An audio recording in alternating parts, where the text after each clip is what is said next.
DYFI এর উত্তরকন্যা অভিযান ঘিরে ধুমধুমার। বেকারি বিরোধী দিবসে ডিওয়াইএফআই এর উত্তরকন্যা অভিযান কার্যত রণক্ষেত্র চেহারা নিল। কর্মীদের ছত্রভঙ্গ করতে জল কামান, কাঁদানে গ্যাসের সেল ফাটানোর পাশাপাশি করা হলো লাঠিচার্জ। আটক করা হলো সম্পাদিকা মীনাক্ষী মুখার্জিকে। এদিন শিলিগুড়ির জলপাই মোড় থেকে সংগঠনের রাজ্য সম্পাদিকা মীনাক্ষী মুখার্জির নেতৃত্বে ডিওয়াইএফআই এর মিছিল উত্তরকন্যার উদ্দেশ্যে যাওয়ার সময় নৌকাঘাট মোড় পেরিয়ে তিনবাত্তি মোড়ের দিকে এগোলে পুলিশের ব্যারিকেডে মিছিল আটকে যায়। এরপর ডিওয়াইএফআই এর কর্মীরা ব্যারিকেডকে উপেক্ষা করে অগ্রসর হতে গেলে পুলিশ তাদের ছত্রভঙ্গ করতে কাঁদানে গ্যাসের সেল ফাটায় এবং জল কামানের ব্যবহার করে, পাশাপাশি লাঠিচার্জ করে পুলিশ।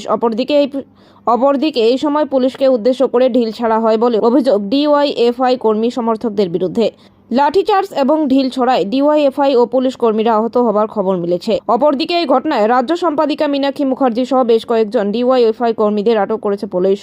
পরবর্তীতে বিকেল ৫টা নাগাদ নৌকাঘাট তিনবাত্তি এলাকা থেকে ব্যারিকেড সরিয়ে নেয় পুলিশ এবং যান চলাচল স্বাভাবিক হয় ওই সড়কে।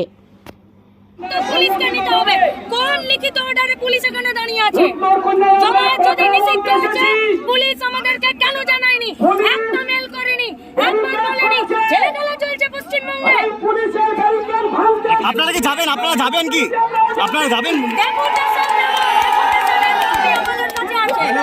ডেপুটেশনই তো ছিল, তারপরেও কেন আটকালো? তাহলে কেন আটকালো? ওইটা তো ওদেরকে বলতে হবে। কোন অর্ডারে আটকালো? কেন আটকালো? তোমাদের লোকজনকে আটকে দেওয়া হয়েছে দিয়ে আসতে পারেনি কেউ? পুলিশ দাঁড়িয়ে কেন আছে এখানে?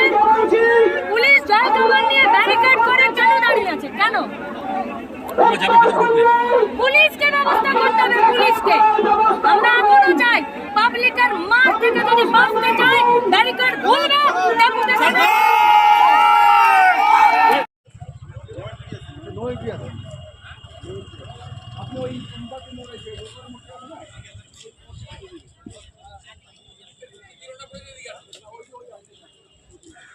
একটু আগে যান।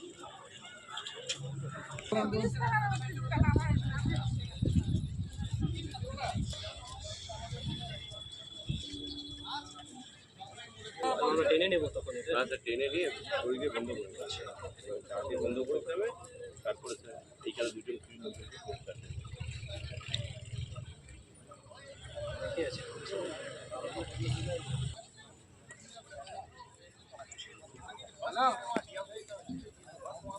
ওরা বলছে বাস ওদিক অন্য রাস্তা দেখাই দিতে, তুমি একবার শুনে নাও বেরোচ্ছে কিনা, নাহলে দিয়ে দেবো।